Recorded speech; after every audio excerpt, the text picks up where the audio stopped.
Ah, Léa.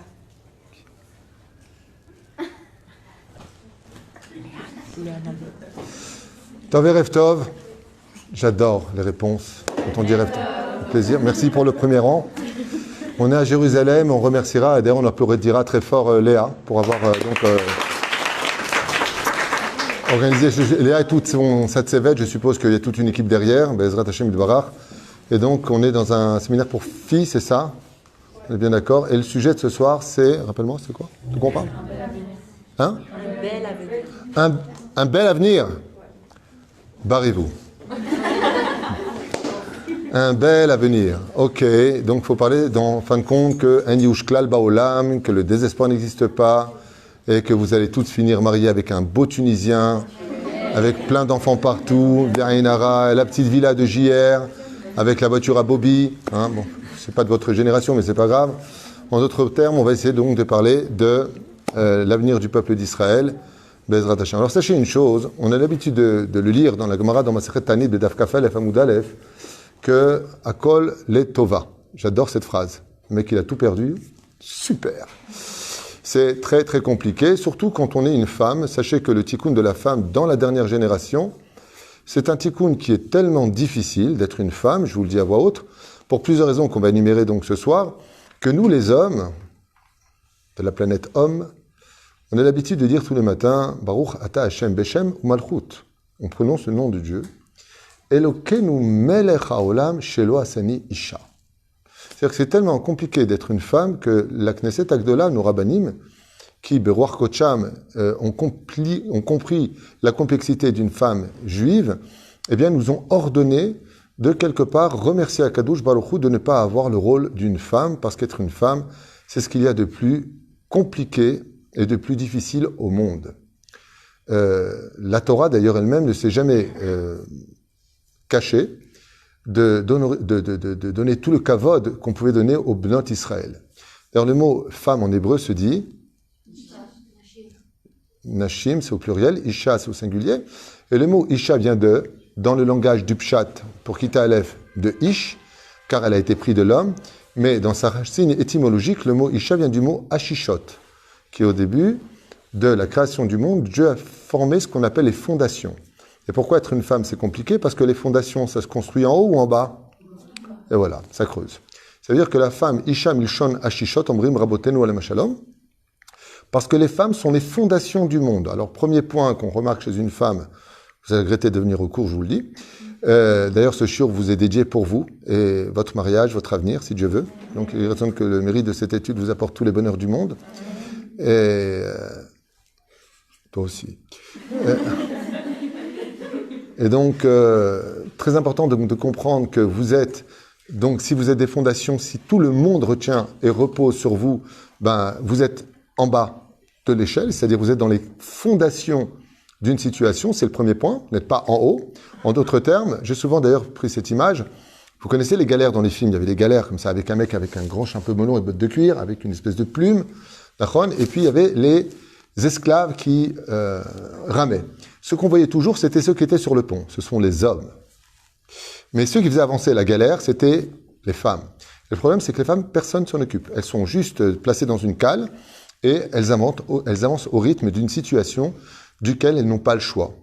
C'est-à-dire qu'elles vont faire avancer tout le bateau, travailler, s'occuper de la maison, occuper des enfants, régler tes varices, changement hormonal, problème avec la famille d'en face, problème avec sa propre famille, problème personnel. Et résultat des courses, le problème réel de tout ça, c'est que ça n'intéresse absolument personne. J'ai jamais vu une femme déposer un tagine de couscous boulette et dire « j'espère que c'est vachement bon parce que je me suis brûlé et j'avais les varices qui me faisaient mal ». Si elle fait un truc pareil, elle risquerait de se retrouver avec un regard très extraterrestre du monde qui l'entoure. Qu'est-ce qu'on en a à faire que tu aies des problèmes? Le couscous est très bon, je vais te le dire. Ma femme a des mains de fée. Comment on dit fée? Bon, c'est pas grave. Résultat, eh bien, c'est un cordon bleu. Ouais, ma femme est un cordon bleu, elle a des mains d'or, tout ce que tu veux. Mais de là à... Par contre, les mecs, si nous, nous, si on fait une omelette et que lui, il a sauté sur notre chemise, quand on va servir cette omelette à notre femme, avant qu'elle nous dise « va te faire cuire un œuf », eh bien, vous allez être choqué de voir le mec dire « j'espère que c'est bon parce que, punaise, je suis obligé de changer ma chemise ». C'est-à-dire que c'est un peu allô maman, bobo. C'est pas une blague, je dis tout en plaisantant, mais je suis quelqu'un de très sérieux et de très orthodoxe. Donc, Bekitsur Velaïnian, tout ce qui...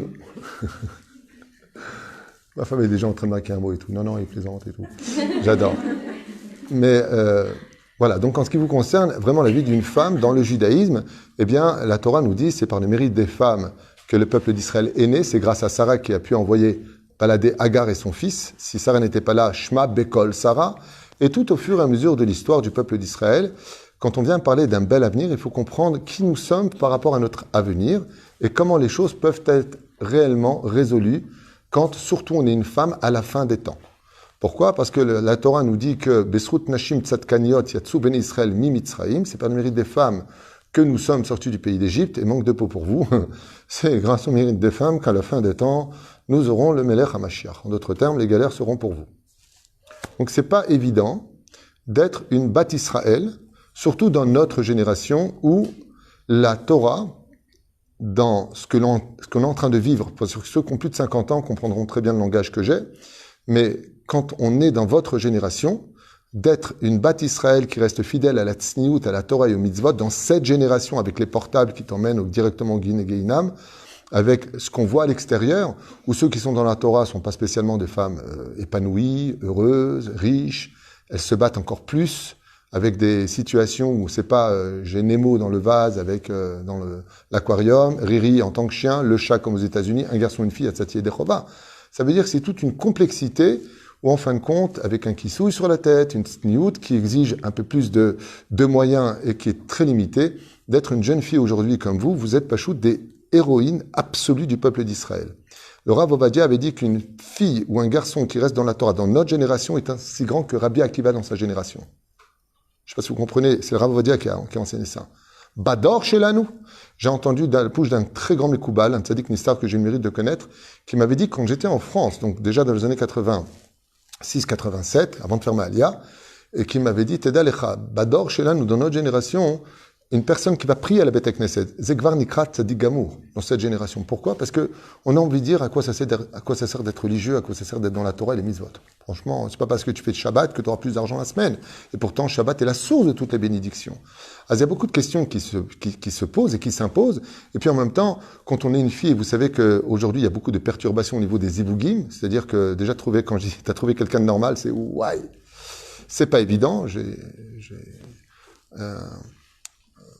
truc de rencontre, comment on dit, une association comment on dit, Shidduchim, j'ai 273 filles inscrites, j'ai 25 maîtres, dont à peu près 5 normaux.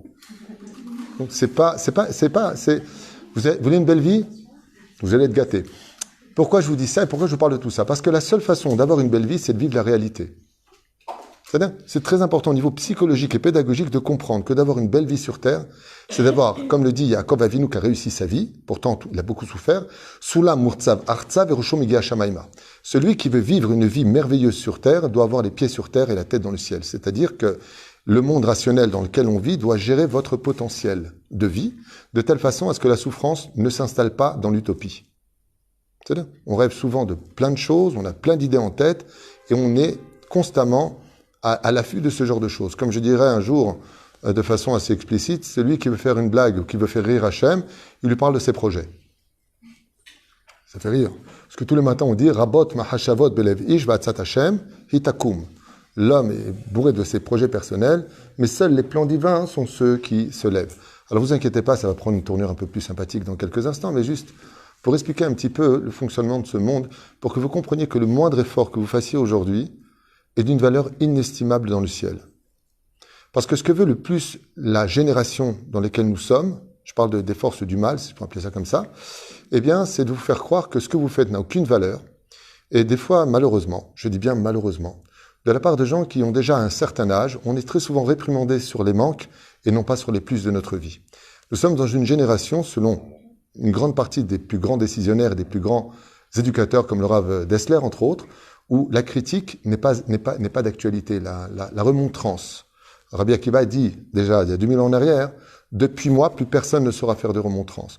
Dans notre génération, c'est bichlal très compliqué de faire des remontrances, parce que ça demande beaucoup de finesse, et en même temps, de construction à travers la remontrance que l'on peut faire à autrui.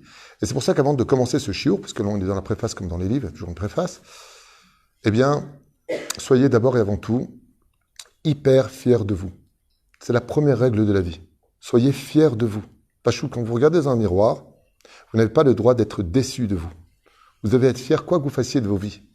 Pourquoi? Parce que vous êtes juives. C'est déjà un tafkid. Vous êtes des femmes. C'est encore un plus gros tafkid. Et vos responsabilités vont dépendre d'énormément de conditions qui ne sont pas forcément acquises. Et la reine Bezrat Hashem, ne soyez jamais trop dur avec vous. C'est un conseil que je vous donne en tant qu'éducateur depuis 25 ans. Ne soyez jamais trop dur avec vous. Bien sûr qu'on doit voir ses manques pour s'améliorer. Mais comme dit Rabbi Nachman d'ailleurs, on ne peut évoluer dans le bien que quand on est conscient qu'on avait déjà du bien. Lorsqu'on apprend ça, Midoraita. Akadosh Baruch Hu noten chokhma la chacham. C'est curieux, Nachman. Dieu donne de l'intelligence au chacham. Normalement, on devrait dire Dieu donne de l'intelligence aux idiots. Nachman. Pas du tout. On ne peut pas prêter d'argent à quelqu'un qui vit dans la rue. Parce qu'on n'a aucune garantie qu'il nous le donne. Dieu, il dit, je ne peux pas donner ma chokhma à celui qui n'en a pas. De la même façon, on ne peut pas construire un avenir positif si on ne se voit pas positif. C'est la base de toutes les bases et de toutes les règles. C'est pour ça que j'insiste énormément sur ce côté-là, que Bezrat Hashem, combien même on doit toujours, Kedoshim Tiyu, d'avancer dans la Gdusha, d'avancer dans l'amélioration, de ne jamais tomber dans la situation de, bon, de toute façon, au point où j'en suis, c'est plus grave. Je me lâche, il y aura ce qu'il y aura, de toute façon, j'en ai ras-le-bol, puis je me vois plus là-dedans. Zelonachon, Akol Beseder.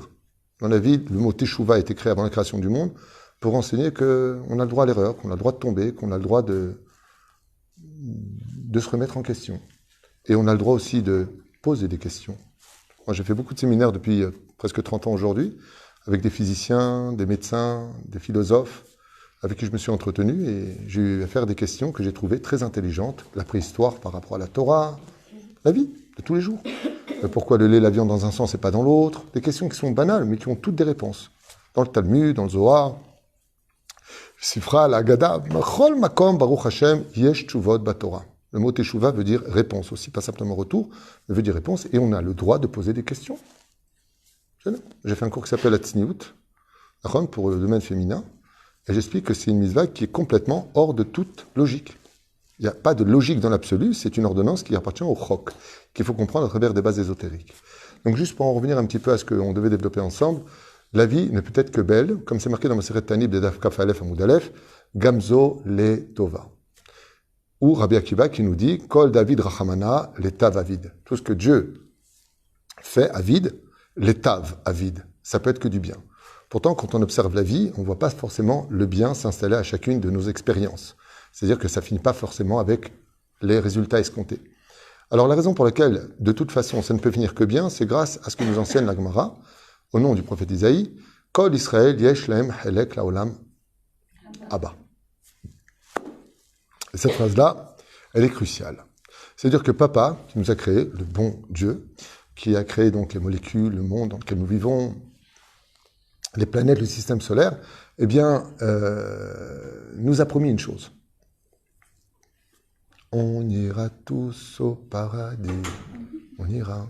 On va tous au paradis. Il n'y a pas une personne qui n'ira pas au paradis. Même ceux qui vont aller au Gehinam Kafakela, sauf, iront tous au paradis. Le créateur du monde, étant donné qu'il a créé un monde sans l'autorisation des humains, il n'a pas demandé est-ce que tu veux que je te crée, comme le dit la 24e Mishnah du 4e chapitre de Masechet Avot, Amar Belzar Akapar, Bal Kolchat Atanolad, Bal Kolchat Atamet. Que tu le veuilles ou pas, je te fais naître, que tu le veuilles pas, tu mourras. Donc Dieu ne nous a pas demandé notre avis. C'est pas juste.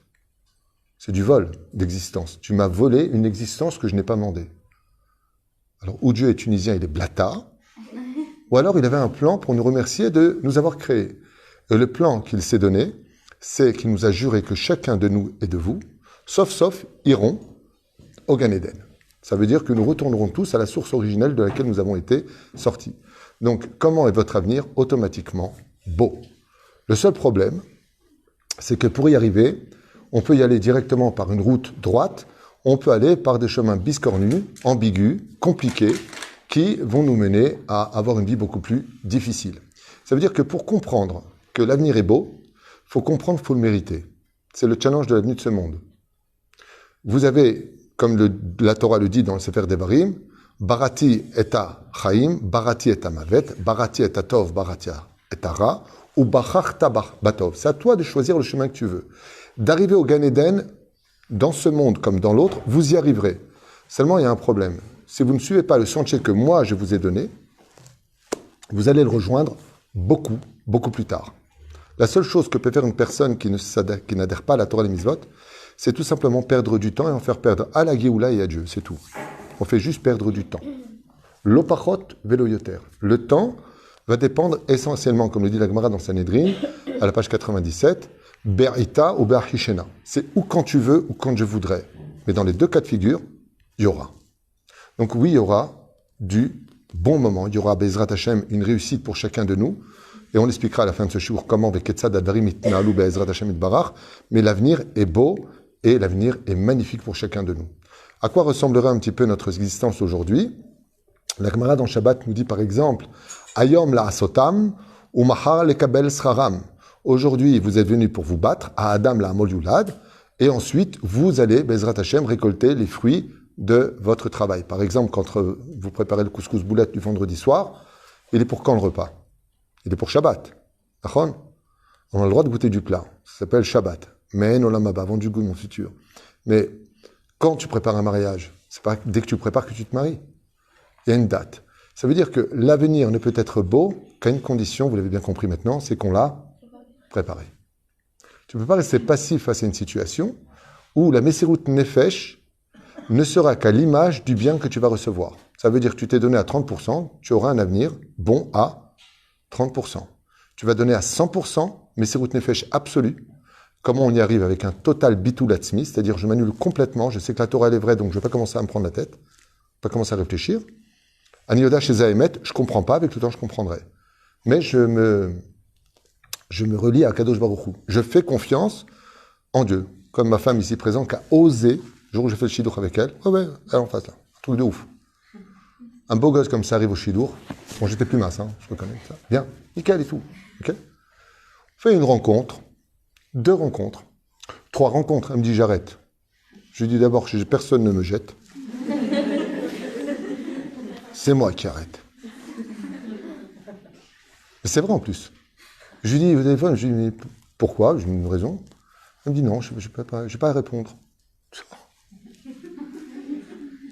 Elle a raccroché. Et qu'est-ce qu'elle a fait? Elle était plus maligne que moi. Elle a dit, de toute façon, si tu es mon chidour, t'as pas à où fuir. Je partais à un séminaire à Los Angeles et j'avais un chidour qui m'attendait là-bas et à mon retour, j'avais un autre chidour. C'est-à-dire il y avait vraiment des obstacles. Ma soeur ma soeur Viviane, j'appuie sur le V, et ça fait Valérie, sans faire exprès, je retourne vers elle à mon retour des États-Unis. Et voilà, depuis, elle ne me lâche plus. Ah, ma vie. Voilà.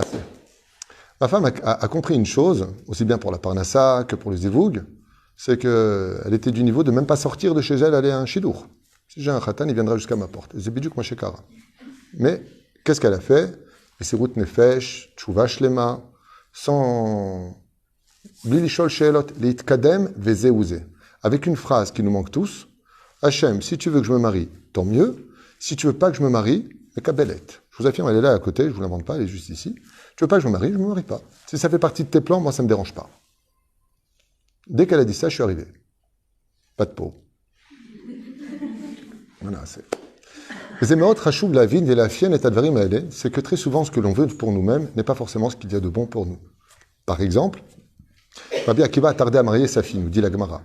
Pourquoi? Parce que 3 mages sont venus lui dire que le jour du mariage de ta fille, c'est le jour où elle mourra. Imaginez un peu le père qui adore sa fille, mais il n'est pas très pressé de la marier. Papa, j'ai trouvé un khatan. Pourquoi tu fais ça? Eh ben, on a le temps, tu vas le marier dans 15 ans, 20 ans, hein? Un petit peu. Son khatan, c'était Ben Azaï à la base. Son Gemara, c'était Ben Azaï. Et Rabbi Akiva était, tout le monde dansait au mariage, c'était un truc ashkenaz comme ça. Et Rabbi Akiva était le seul qui dansait pas. Il était taroud, il était préoccupé. Et le pire, c'est le matin, quand il voit sa fille, il dit, quoi, t'es vivante? Excuse-moi d'exister. Il dit, non, je t'explique, parce que normalement, tu aurais dû mourir. Tu peux m'expliquer ce qui s'est passé? Il lui dit, bah rien, non. Raconte-moi un peu ce qui s'est passé. Il lui dit, bon, écoute, pendant le mariage, il y a un pauvre qui est venu, il n'y avait plus de place pour le mariage, je vais laisser la mienne, et je vais donner mon plat. Rabbi Akiva s'est écrié la fameuse phrase Tzedaka Tatil Mimavet, de cet événement-là. Et d'un coup, la nourrice sort en disant, mon Dieu, un aspic, un serpent extrêmement venimeux. Quand la fille de Rabbi Akiva Rachel, ou Shulamit, il y a une marque de savoir quel était son nom, a retiré sa broche en or, elle l'a plantée dans le mur, et en plantant dans le mur, elle a tué le serpent qui était Mouzman, c'est-à-dire qui était prévu pour la mettre à mort. Et donc, on voit ici que Rabbi Akiva n'était pas pressé de marier sa fille, parce qu'il savait qu'un événement allait avoir lieu. On ne sait pas exactement ce que nous réserve la vie.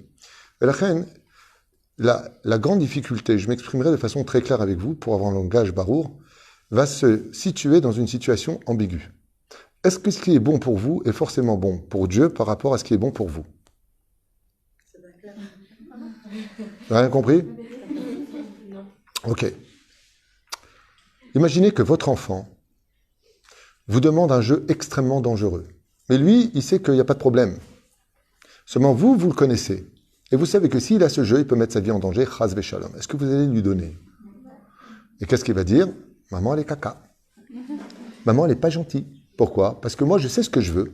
Et c'est ce que je veux. Et donc, je veux bleed. Et toi, tu lui dis, tu peux crier jusqu'à demain. Lama, ki lotov lecha. Tu n'es pas encore assez mature. Tu n'es pas encore assez mûr. Cet objet-là représente une pointe qui peut te blesser. Anilo muchana la tête lecha. Je ne suis pas prêt à te le donner. C'est exactement ce que nous subissons dans nos prières. Nous demandons à Dieu des choses qui ne sont pas forcément en accord avec ce que nous devons recevoir pour être meilleurs demain. On va appeler ça comme ça. La reine, sans la émouna, on ne peut nullement avoir absolument aucun avenir. C'est la première règle de la vie. C'est-à-dire que si on veut un bel avenir, eh bien, comme le dit le prophète, qui a une ba'inir ou beshuv Hashem Tzion, faut mettre tes yeux dans les yeux de Dieu. C'est-à-dire que, tu imagines, tu fais un loto. Un jour, j'étais à Sharim, j'étais mort de rire. Je vois un chassid. Il donne son loto comme ça sur déjà que le trottoir, il est risqué, mais le mec, il saute. C'est-à-dire, il t'envoie tout le monde contre le bus, tu vois. Et le mec, il saute de joie. J'étais content. J'ai dit, Mazel Tov, t'as gagné le loto. Il me dit, pas un chiffre. Oula, je sais pas ce qu'il fume. Je sais pourquoi, c'était jeune, j'étais jeune Choré Shiva à l'époque, j'avais à peine 20 ans. Je lui ai dit, alors si t'as pas gagné, pourquoi tu sautes? Il me dit, parce que comme j'aurais sauté de joie si j'avais gagné, je dois sauter de joie parce que j'ai pas gagné. Et donc j'ai pris sa température. Je savais pas s'il était normal, mais après, à plusieurs années d'études, je me suis rendu compte que Bémet Michet Sadak, c'est lui. Il m'a dit, si Dieu voulait pas que je gagne, c'est ce qu'il y a de mieux pour moi. Mouzar. Alors j'aimerais simplement vous dire, que vous ne preniez vraiment pas mes paroles à la légère, que la définition d'une belle vie ne correspond pas au film que vous voyez, à ce que vous entendez, et autant on emporte la rasera, quoi. Je veux dire, Aladdin, sur son, avec Jasmine. Le rêve bleu. En davar kazé. En davar kazé. Loaya veloye davar kazé. Parce que le rêve bleu n'existe que dans un seul et unique univers. Unique. Il n'y en a pas d'autre. Si on vous raconte le contraire, c'est du mytho. Le seul rêve bleu qui existe, une seule vie qui réussit, c'est uniquement ce que tu as dans la tête. Si vous avez compris ça, vous avez fait un énorme pas dans l'évolution de la joie de vivre. Car le bonheur, tant qu'il est dépendant de qui que ce soit ou de quoi que ce soit, sera toujours empreint d'un malheur. C'est ce qu'enseigne le Ramchal dans Mesilat Yesharim. Il n'y aura jamais de bonnes nouvelles sans mauvaises nouvelles. Si ton bonheur dépend d'un homme, ton mari, tu n'y arriveras pas. Il y aura toujours des obstacles qui vont te décevoir. Puisque plus ton estime va monter, plus ton amour va monter, plus ta sensibilité monte avec et automatiquement, ça fait mal. Si ton bonheur dépend de l'argent, rien n'est acquis. Si ton bonheur dépend de la santé, alors pourquoi vous n'êtes pas heureuse? Hachélaï, de quoi va dépendre ma belle vie?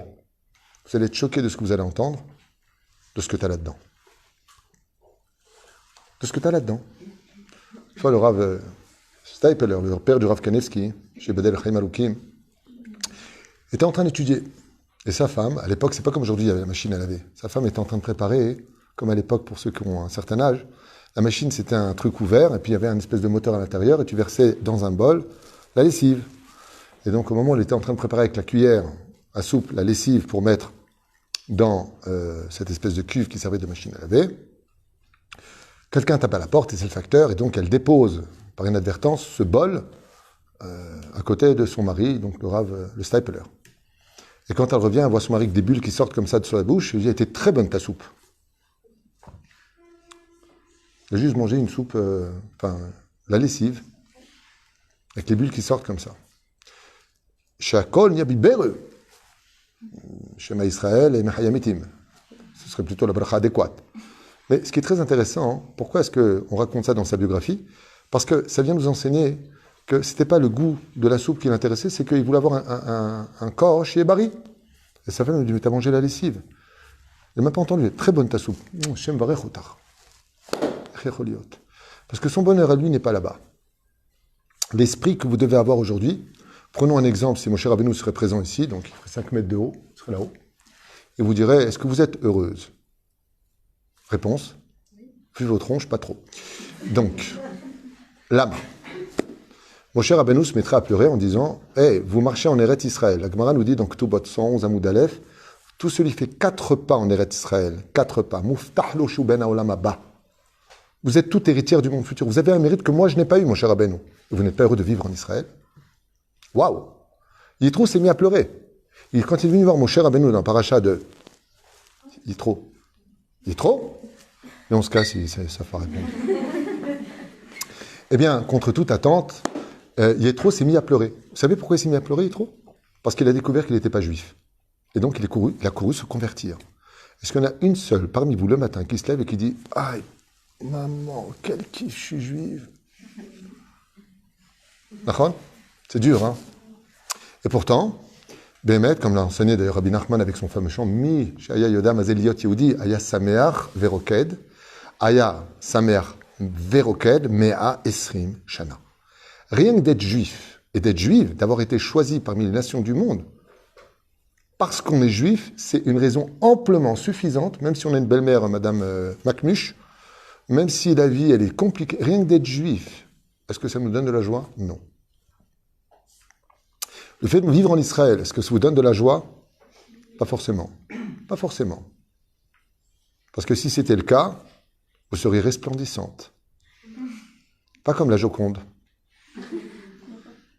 Est-ce qu'on est capable de comprendre qu'en plus de ça, vous êtes, en plus de ça, des bnot Israël dignes de Sarah Rivka Rachel et Léa? Est-ce qu'il y en a une qui un jour a dit pourquoi t'as trouvé le mec de ta vie ou quoi? Mais t'es resplendissante, t'es épanouie. Je suis chômeret de Shabbat. T'es chômeret de Shabbat? Non, je suis normal. Est-ce qu'il y en a une de vous qui vit tout simplement que quand vous vous levez de la chaise, vous pouvez vous lever? Ça fait rire. Ma mère est sur fauteuil roulant. À chaque fois que je me lève, elle me dit n'oublie jamais que tu peux marcher. Ça fait 15 ans qu'elle est handicapée. Elle dort sur un fauteuil, elle ne peut pas s'allonger. Chaque fois que je m'allonge dans mon lit, je pense à elle. Moi, je peux m'allonger. Comment on le vit, nous? Oh, casse-toi de mon lit, tu me saoules. Est-ce que tu as réalisé une fraction de seconde que tu peux t'allonger? J'ai un ami qui s'appelle Shlomo, à qui on souhaite une très très grande réfoua shlema. C'est-à-dire, aujourd'hui, quand nous on va aux toilettes, lui il est jaloux. Parce qu'il n'a plus de reins. Ce qui fait qu'il est tous les 2 jours dialysé. Pour qui la vie est belle? Pour vous ou pour lui? Question. C'est-à-dire que la deuxième phase qui existe dans le bonheur, dans l'avenir, c'est de se rendre compte de la chance qu'on a d'être ce qu'on est. Vous pouvez aller aux toilettes, c'est un S, Gamour selon Ben Ishraï, c'est la bracha la plus élevée de toutes les brachot de la Torah. Plus que toutes les brachot. Chacun lui va dire, Machilouye, Asher etzar et Adam, Bechochma uvoravo nekavim mekavim. Vous imaginez une personne qui ne peut plus aller aux toilettes, qu'est-ce qu'il y a? J'arrive pas à aller aux toilettes, qu'est-ce que je fais? C'est l'hôpital.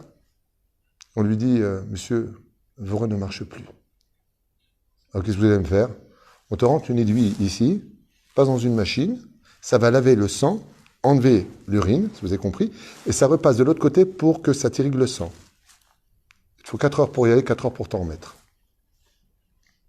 Donc je suis sûr qu'après ça, vous allez sortir des toilettes. C'est bête ce que vous entendez. Mais comment on fait les choses? T'as déjà pensé à un truc, la banque, est-ce que je vais payer, où est-ce que je vais aller? Oh, cool. Cher blanc Israël, sachez que le bonheur n'existe que là. Si tu vas bien ici, tout va bien dans ta vie. Si tu as un mal de vivre, si tu as des doutes que tu laisses pourrir en toi, si tu as un ras-le-bol général que tu ne vas pas exorciser, tu vas grandir avec un germe à l'intérieur où tous les bonheurs vont passer devant toi sans que tu ne puisses jamais les arrêter, ni même les voir. Et le drame de cette histoire, c'est que nos chachamim nous ont dit que Akadosh Baruch Hu n'envoie du bonheur qu'à celui qui le voit. Ça s'appelle la Seudat Todaya. Le fait de faire un Korban Toda, par exemple, tu as quelque chose qui t'arrive. Comme souvent j'enseignais dans mon collège, quand est-ce qu'on fait une Seudat Todaya? Le meilleur moment pour faire une Seudat Todaya, c'est quand, d'après vous? Le meilleur moment? Non, pas du tout. Non, mamie, non. Hein? Quand on aime? Certainement pas. Quand tout va bien. Bonne réponse. Nom, prénom, Teudat Zout, compte bancaire. Le meilleur moment de faire une Seudat Todaya, c'est quand tout va bien dans ma vie. Tu as un travail, tu vas bien physiquement, à Kol Beseder, Pachot Yoter.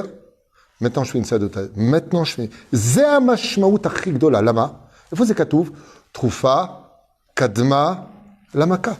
Et nous, qu'est-ce qu'on fait? Tout le contraire. Ça a été sorti de l'hôpital, Seudat Todaya. On meurt à que je chaval. Parce que si tu as fait une Seudat Todaya juste avant, tu n'aurais pas eu besoin de l'hôpital aujourd'hui.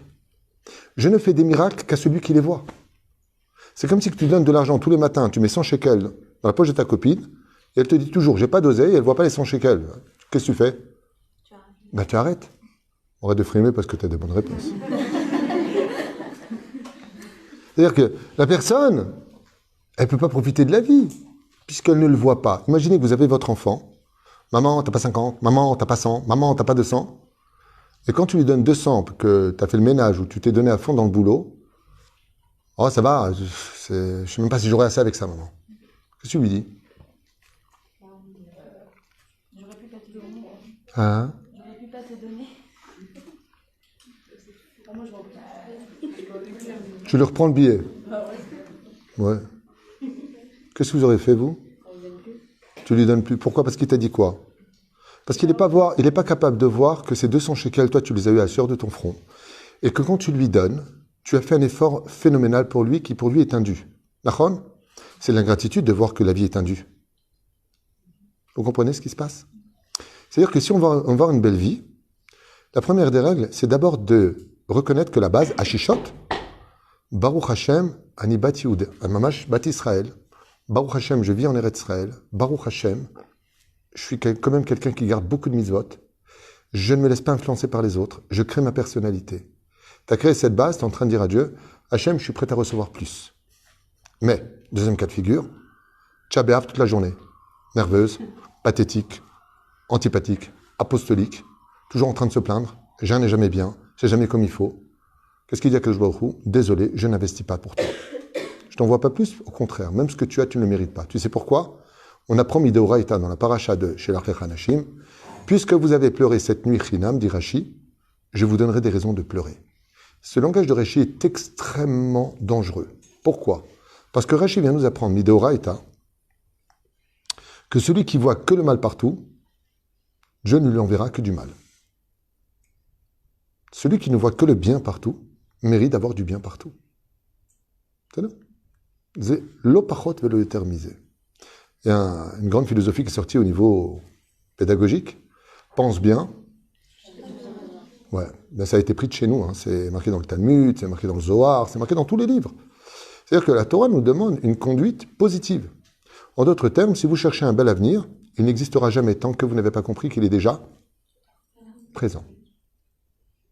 Je répète cette phrase qui est précise à Noudine. Personne n'a le droit de s'imaginer un bel avenir si son présent n'est pas déjà un bel avenir. Vous savez pourquoi Yosef Hatzadik ne s'est jamais plaint pendant 10 ans en prison? Parce qu'il était bien. En prison en Égypte. Là où le désespoir régnait au plus profond des geôles égyptiennes. Quand il a demandé au maître échanson de le faire sortir, il a regretté. Il a fait 2 ans de plus. Il a marqué Vayerotso Otominabor. Ils l'ont fait courir du trou. Vous savez pourquoi ils l'ont fait courir du trou? Parce qu'il n'était pas pressé de sortir. Alors, comme il était très heureux d'être en prison, Dieu lui a donné 80 ans de règne sur toute l'Égypte. Vous voyez que ce n'est pas une histoire de Tintin et Milou, la Torah. Quand on étudie la Torah, il faut comprendre les messages universels qui traverseront toutes les générations. Yosef Hatzadik était aussi heureux en prison que quand il était roi avec une couronne sur la tête. Il n'y a rien qui changeait pour lui. Vous savez pourquoi? Parce qu'il était heureux. Là-dedans, il était heureux. Donc, ce n'est pas les murs de ma vie qui vont changer quoi que ce soit dans mon tempérament. Dieu, là où je suis, qui colle Asher Aya Ose Yosef, Hashem Matzliach Be Yado. Quand est-ce que cette phrase a été dite? Quand il était où?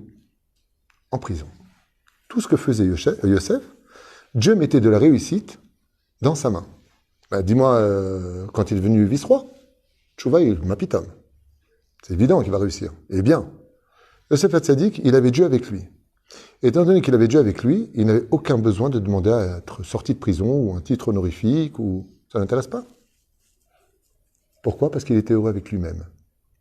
Comment on peut être heureux avec soi-même quand on découvre qu'on est un chelek elokam imal, selon Rabbi Lubavitch? Kol Yehudi, dit le Rabbi Lubavitch. Avec moi, on apprend toutes les tendances. Hein. Je les adore tous, il n'y a aucun problème avec personne. Je parle des rabbinim eux-mêmes, après les tendances eux-mêmes, les mouvements, c'est leur vie, mais ces géants de la Torah, c'est des choses phénoménales. Et Rabbi disait toujours, un juif qui est conscient qu'il est une partie de Dieu, mamash, comme ça il insistait, chelek elokam mamash, mima'al mamash, il n'a plus aucune raison d'être malheureux sur terre. Pourquoi? Parce que vous êtes des bnot Hashem. Vous êtes des princesses du monde de la Torah. Et donc, en tant que princesse,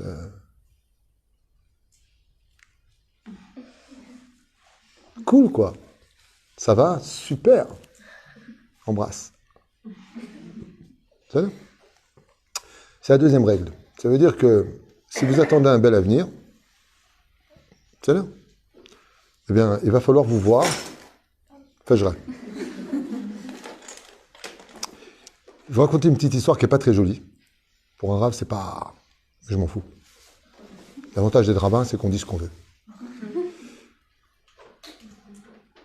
Il y avait un mec, il était petit et moche. Mais quand je te dis moche, c'était dur.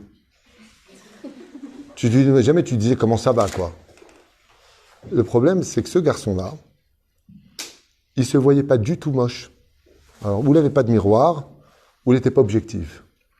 Mais il a un tempérament de battant, un charisme impressionnant.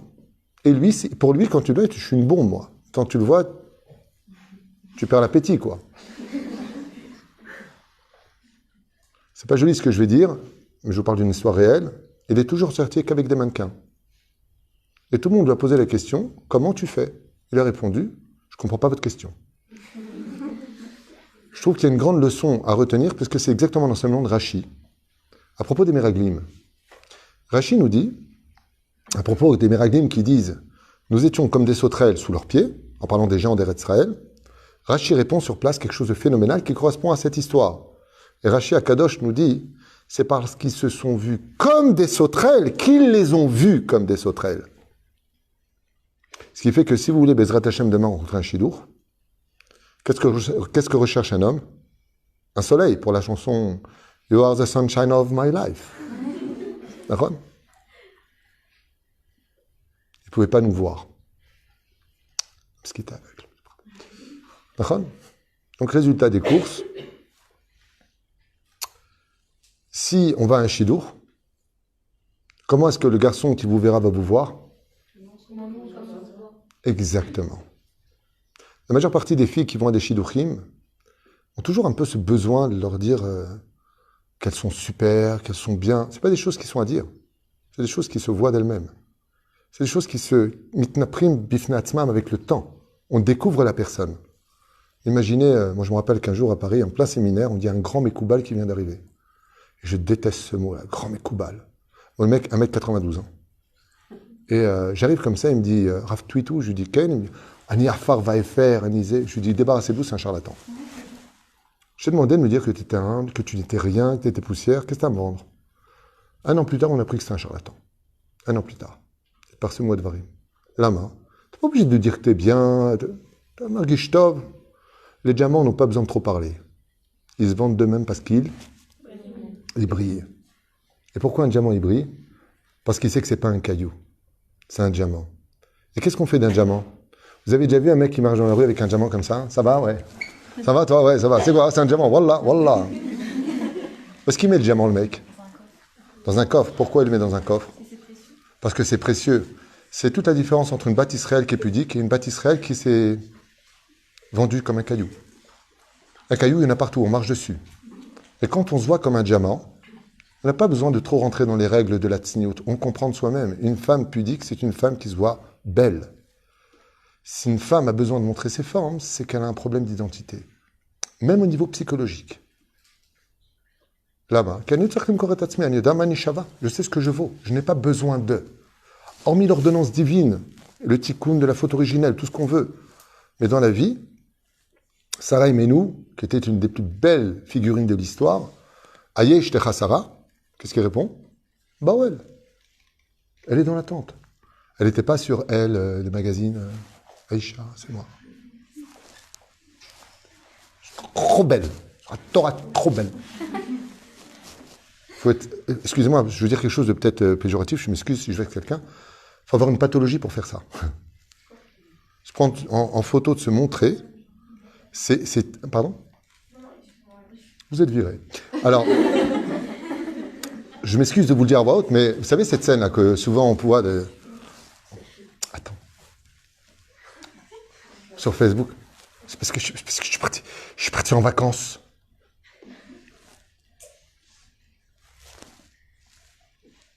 Il y a pire, hein. Tu veux être mon ami? Est-ce que c'est un ami? J'ai plein d'amis sur Facebook. Tu as besoin d'un hôpital psychiatrique. Ce pas des amis. Ce sont des gens qui vont regarder tout simplement ta vie privée et donc te retirer tout ton bonheur. Alpi Kabbalah, vivons cachés, vivons heureux, c'est un enseignement des plus profonds du Zohar Kadosh. J'ai fait un cours qui s'appelle Beauté volée. Regardez ce shiur. Là-bas, tout alpisode. Chaque fois qu'un homme observe la beauté d'une femme, il lui vole une partie de son énergie. Ça s'appelle beauté volée. Alors, depuis, ma femme, elle dit...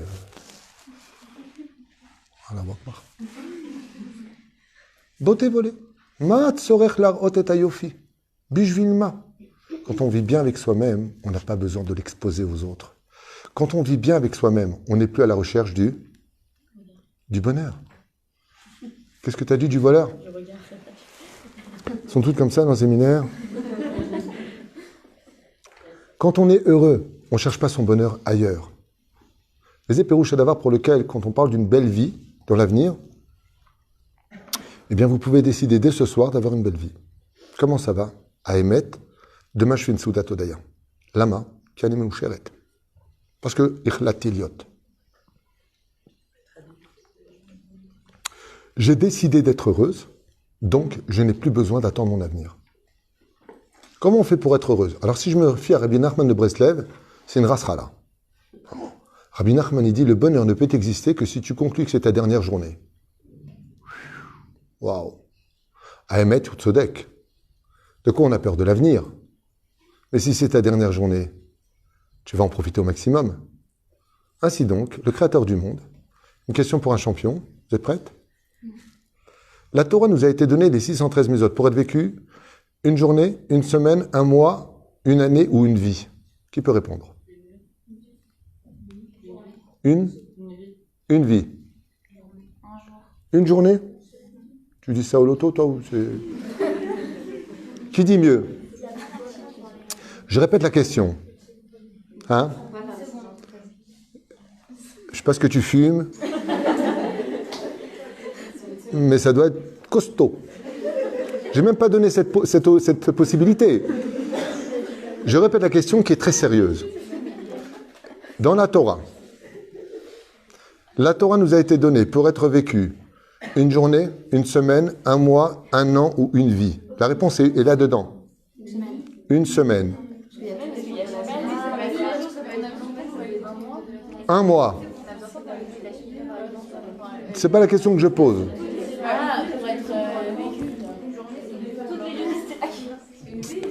Une vie. C'est quand même fou. Dieu nous a donné 613 mitzvot. Ok, Dieu nous a donné des mitzvot au Har Sinaï. Je vous repose la question une dernière fois avant de donner la réponse. La Torah nous a été donnée pour être vécue combien de temps? Une journée, une semaine, un mois, un an ou une vie? Qui a servi combien de temps? Bon, la seule bonne réponse qui a été donnée, c'est cette jeune fille ici présente. J'ai même fait comme ça, bah oui. Frimeuse la meuf.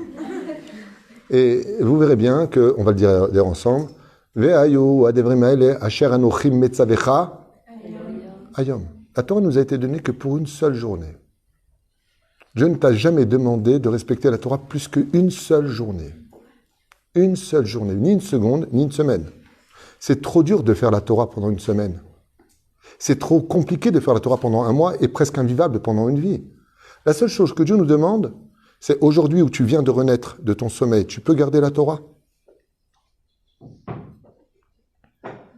Juste aujourd'hui. Est-ce qu'aujourd'hui tu peux prendre sur toi de ne parler de personne et de juger tout le monde les kafsrout? Juste aujourd'hui. La Torah ne peut être, avec le Yetzer Hara que nous avons, vivable qu'une seule journée. Et donc, pour pouvoir y arriver, dit Rabbi Nachman, il faut considérer cette journée comme étant l'unique journée de ma vie. C'est pour cela que dans l'espace-temps dans lequel nous vivons, donc déposant du temps, nous avons, Bezrat Hashem, un fait exceptionnel dans la stratosphère. Donc, il y a une stratosphère qui elle-même enferme une atmosphère dans laquelle nous vivons, avec une planète qui tourne à 1600 km en Larson autour du Soleil. Ok? Ce qu'il y a d'extraordinaire, c'est que la journée que nous avons aujourd'hui, nous sommes le bête du mois de Hadar Rishon de l'an de grâce 5782. Shakespeare. Est-ce que cette journée d'aujourd'hui, ce soir, est-ce qu'il a déjà existé dans le temps? Et après, demain matin, est-ce que cette soirée existera une fois de plus? Jamais. Donc chaque jour est unique. C'est exactement ce que te demande la Torah. Fais de chaque journée de ta vie une journée qui est unique. Donc la Torah peut être donnée au niveau d'une vie, d'une année, d'un mois ou d'une semaine, si elle rejoint le jour qui est unique. En d'autres termes, vous allez comprendre pourquoi je vous dis ça maintenant. Si je vous demande d'être heureux toute la journée comme ça va, ouais, ça va, Torah, ça va. C'est-à-dire, toute la journée, le sourire t'arrache comme ça, d'une oreille à l'autre. Ouais. Une seule journée. C'est faisable. Pourquoi c'est faisable? Parce que la Torah nous le demande. Ayom, Al-Levavecha. Juste aujourd'hui. Si je vous demande de faire une semaine, même pas en rêve, c'est carrément ridicule. Ça va? Qu'est-ce qu'il y a? Demain j'arrête, ça fait 6 jours. C'est pas possible. Demain j'arrête, ça fait 6 jours. Mais une seule journée. Ce qui fait que chaque journée étant unique, ce que Dieu attend de nous, c'est uniquement la journée d'aujourd'hui. Parce que demain, on ne sait pas de quoi ça serait fait. Juste avant que je vienne ici, on m'a appelé pour m'apprendre qu'un garçon de 23 ans, un infarctus, il est à l'hôpital, Matzav Kaché Meod. Que Dieu donne banque de fois Shlema. Il doit se marier dans 2 mois, ce garçon. Dans 2 mois, il doit se marier. Est-ce qu'il avait prévu de tomber malade avant un infarctus alors qu'il n'a jamais été malade au préalable? La Gemara nous dit Ashrei Aish Asher Yotze Im Talmudo Biyado. Quelle est la journée la plus importante dans la Teshuvah d'un homme? Sa première, le centre de sa vie ou son dernier jour? Dernier jour. S'il dit le Rambam Belchot Teshuvah, un homme juste avant de mourir dit pardon à Dieu et quitte ce monde, on ne lui rappellera aucune faute. Par contre, à l'image de Yochanan Cohen Gadol dans Brachot, si un homme a fait toute sa vie la Torah et qu'il regrette, il perd toutes ses mitzvot. Donc, quelle est la journée la plus importante? La dernière. Et quand est-ce que c'est la dernière? Donc, qu'est-ce qui nous reste dans les mains? Bonne réponse. Rien que ça, déjà, vous partez avec un sourire jusqu'à la fin de votre vie. Vous voyez comment c'est calcul pachou du Talmud? Si je ne connais pas le jour de ma mort, albinatecha altishaen, et la seule journée que je peux connaître, c'est celle que je vis, automatiquement, dit Rabbi Nachman, c'est ta seule façon d'être heureux sur Terre. Comment on va faire demain? Qu'est-ce que je vais venir? Avec qui je vais me marier? Où est-ce que je vais habiter?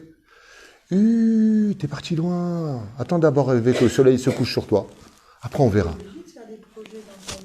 Non, mais toi, t'es dans mon camp. Normalement, tu ne te ramènes pas dans l'histoire.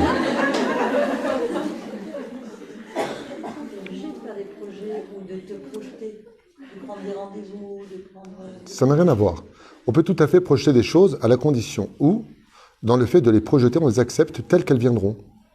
Ça veut dire que si je fais un programme de vie, en d'autres termes, j'aimerais bien rencontrer un garçon, je suis en âge de me marier, le mec il dit « Ah non, non, moi je ne vais pas rencontrer, je vis ma journée d'aujourd'hui, je verrai demain matin si je vis. » Non, c'est une rassera. C'est pas ça dont on parle. Mais tu peux faire des projets à la condition où ces projets sont accompagnés Bechol derachadaïou. Ça veut dire que je fais confiance en Dieu. Et en d'autres termes, je comprends que l'échec n'existe pas puisque je suis téléguidé par un système qui me protège et qui m'aime. Donc si je sais que Dieu m'aime vraiment et que ce qui m'arrive, Bémet, c'est à Tov Bishvili, je peux faire autant de projets que je veux, il n'y a plus aucun danger. Mais si je fais des projets par rapport à mes illusions, par rapport à ma copine, parce qu'elle va se marier et moi, pas encore, et j'ai les boules, pourtant je suis plus âgé qu'elle, ou que Yemina ou Smola, je vais automatiquement vers un échec. Parce que mes attentes sont dépendantes de quelque chose que je ne contrôle pas. C'est pour ça que dans la vraie prière, celui qui va avoir une prière best and the best and the best and the best, quand il demande à Dieu quelque chose, il doit finir avec la phrase « Mais si ce que je t'ai demandé n'est pas bon pour moi, ne me le donne pas. » En général, on a du mal à le dire, ça. pas évident. On a du mal à le dire. On va avancer un petit peu dans l'étude. J'espère que ça vous va pour l'instant, ça construit quelque chose. Toi, tu as une tête de première de la classe depuis tout à l'heure. Elle est comme ça, elle n'a pas bougé une oreille. Ah, oui, bonjour. Tout à l'heure, vous avez dit on ne peut pas s'imaginer un bel avenir parce qu'on doit voir que si on a le présent, il n'est pas déjà bien. Mais d'un autre côté, on doit aussi voir que le bien dans les situations. Absolument. Mais donc, c'est contradictoire. Pourquoi? Genre, si notre présent, Ravé Shalom, il est mauvais. Genre, on a une mauvaise... Qui a dit qu'il était mauvais? Non, mais je dis par exemple. Genre, c'est nous, parce qu'on dit... Le mauvais, comment tu t'appelles? Elona. Alors Elona, écoute bien. Le mauvais dans ce monde n'est que le degré de réception avec lequel tu le reçois. Si tu as compris ça, tu as tout compris. Ça veut dire que des fois, on peut recevoir une bonne nouvelle qu'on n'a pas compris, on s'énerve. Après, on dit, je n'avais pas compris. C'est exactement ce qui se passe. L'un des buts du Melech HaMashiach, quand il viendra se dévoiler, Bezrat Hashem, c'est d'expliquer le pourquoi de chacune de nos souffrances sur Terre. Vous savez ce qu'ont écrit les Chachamim sur ça? On aura tellement honte qu'on n'aura plus de visage face à toutes nos souffrances qu'on a eues. C'est comme si que tu viens et qu'on t'annonce que ta copine t'a pris 200 shekels de ton porte-monnaie. Comment tu réagis? Ça se fait pas. T'es cool, toi, ça se fait pas. Donc, on t'apprend que ta copine t'a pris dans ton sac 200 shekels. Comment tu réagirais? Hein? Tu sais pas, elle s'est barrée avec. Comment tu réagirais? Hein? Tu la poursuis. Ok. Comment vous réagiriez? Vous apprenez que votre amie est venue dans votre chambre, a pris de votre tic 200 shekels, sans vous prévenir, et qu'elle est partie avec. Comment vous réagiriez? Mal. Après, on se pose et on réfléchit. Et après, on se pose. Et à quoi tu vas réfléchir? Ça se trouve, on avait besoin. Bah oui, ça se trouve, mais il n'est pas au courant. Alors, je voudrais vous répondre quelque chose de super important. Normalement, la réaction que vous auriez dû avoir aurait été de me dire de quelle copine on parle. Parce que si moi, par exemple, mon meilleur ami vient me fouiller dans mes poches 200 shekels, je n'aurai aucune réaction péjorative. Parce que j'ai une totale confiance en lui. Si maintenant, je me mets en colère parce que ma meilleure amie m'a pris 200 shekels, c'est que, comme dit Rabbi Nachman, on ne reconnaît les amis que quand il y a des problèmes d'argent, c'est qu'automatiquement, ce n'est pas un ami. Ce qui fait que je vais attendre pourquoi il m'a pris 200 shekels. Je ne suis pas inquiet. Je sais que, par exemple, Jacques Serror ou Nissim Cohen, qui sont de vrais amis, et beaucoup d'autres dans la communauté avec qui je partage une grande amitié, comme Igal, comme Maurice, comme Baruch Hashem, beaucoup de gens, peu importe. Et tu sais, les minutes en porte-monnaie, il t'a pris 200 shekels. À la tunisienne, je casse le bras. Hein. Mais dans l'absolu, si je sais que c'est lui, je dis, ouais, qu'est-ce qu'il va me rapporter de folie, quoi? Pourquoi? Parce que j'ai confiance en lui. Ce qui fait que la réception d'une nouvelle va correspondre à qui est Dieu pour toi dans ta vie. Si Dieu est un copain, de quel droit il s'est permis de me retirer ce que moi je pensais être mon dû? Pourquoi il m'a pris sans mon autorisation? Pourquoi les choses se passent derrière mon dos? Je ne les comprends pas.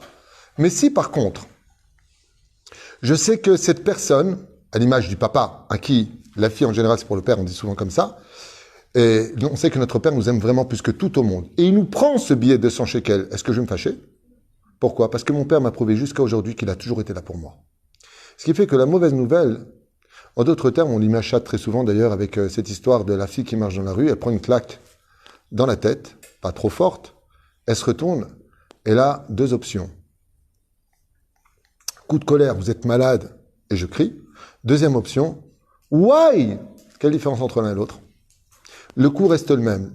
Premier cas de figure, je ne connais pas la personne qui vient me donner la gifle. Deuxième cas de figure, c'est la personne que j'avais le plus envie de voir, et donc sa tape, c'était une tape d'amour. C'est exactement ce qu'on vit dans la réception du mal. C'est-à-dire que si je prends une épreuve de Dieu mal, c'est que j'ai considéré Dieu comme un étranger. Donc je me retourne, oh, qu'est-ce que tu me tapes, toi? Ça va pas, non? Mais si je me retourne et que je vois que c'est mon père, qu'est-ce que je fais? Papa, Pinocchio! Hein, il y a une réception qui va se passer dans la connaissance de le mal que je viens de recevoir, ce n'est pas un mal. La tape, c'était une tape d'amour, parce que je reconnais mon père. Ce qui fait que la personne qui vient de me faire quelque chose, si je sais qu'elle m'a pris 200 shekels, c'est pour emmener quelque chose de génial.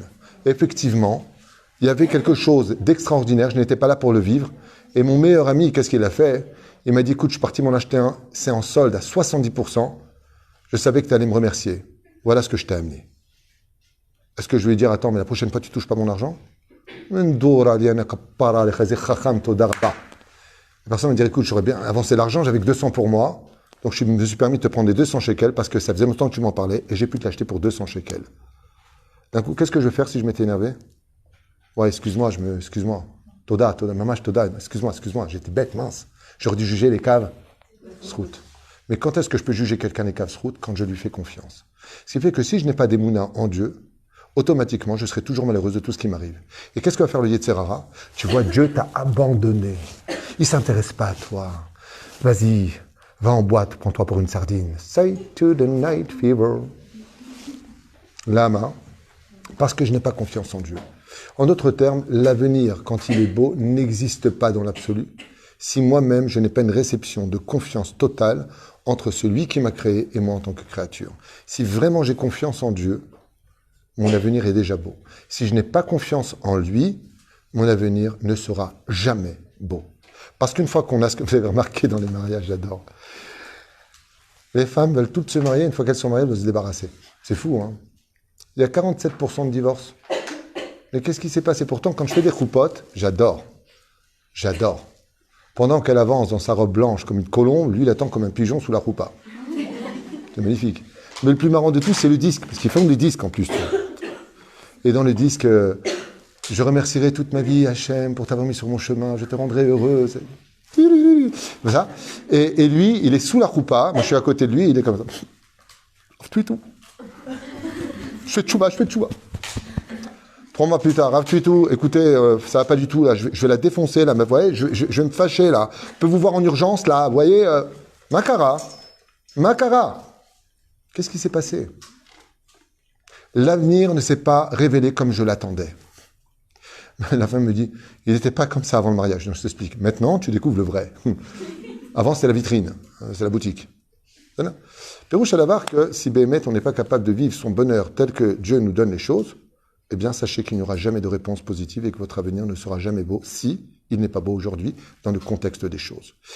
On passe au deuxième volet, enfin c'est le 4e exactement au niveau de ce que j'expliquais si vous suivez avant de dormir. Non, c'est pas après, vous ne dormez pas, c'est juste une façon de dire les choses. C'est que dans la vie, il y a l'entraînement et il y a le combat. Quelle différence y a-t-il entre un championnat du monde et l'entraînement? Alors je vous explique.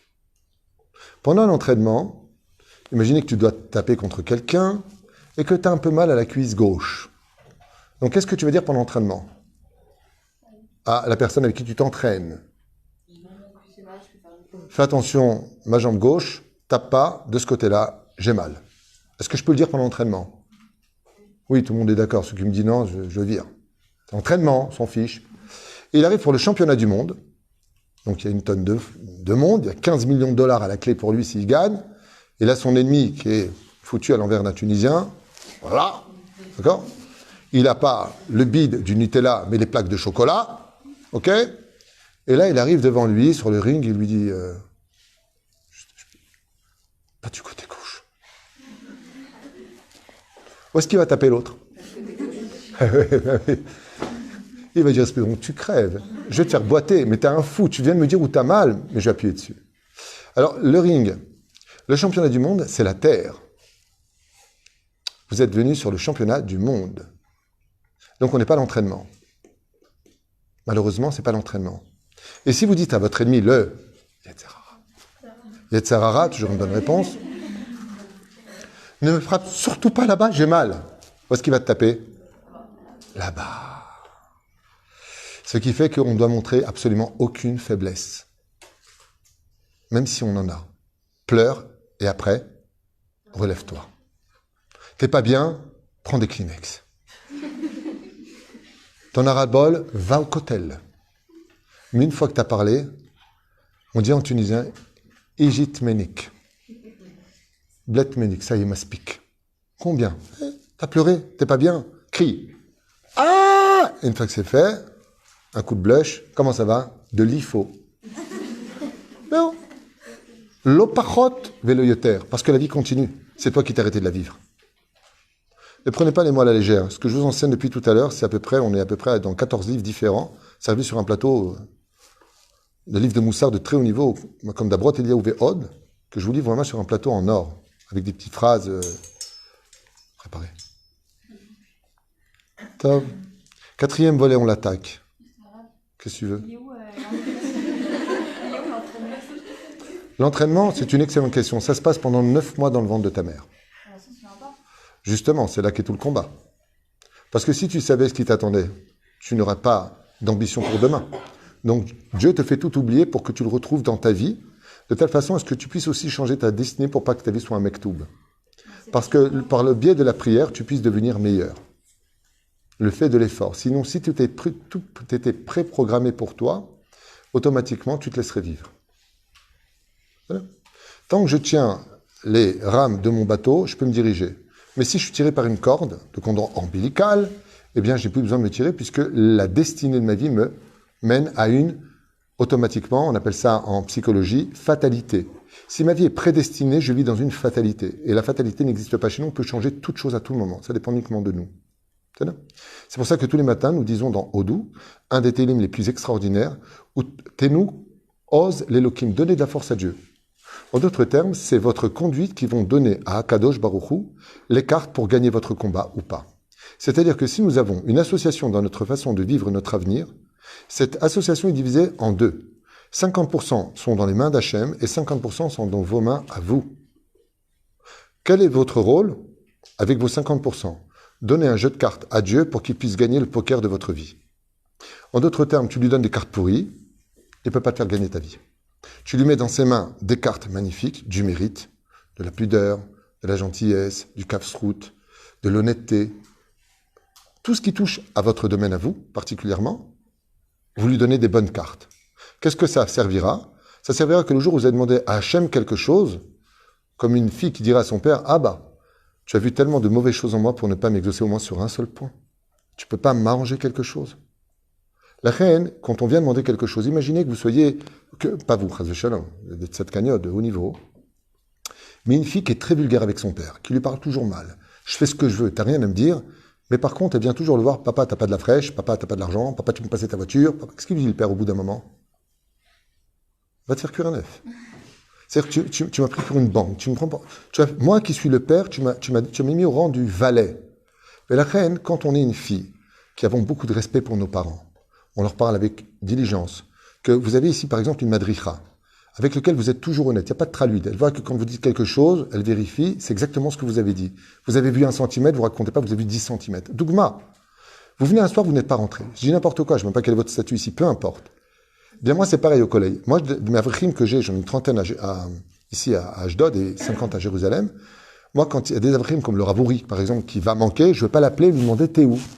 Pourquoi? Ou le Rav Daniel Malka, qui vient de finir ce Danyanout. Pourquoi je ne vais pas lui demander « T'es où ?» Parce qu'il n'est jamais venu en retard et que quand je viens la nuit au Beth Midrash, il est toujours en train d'étudier la Torah.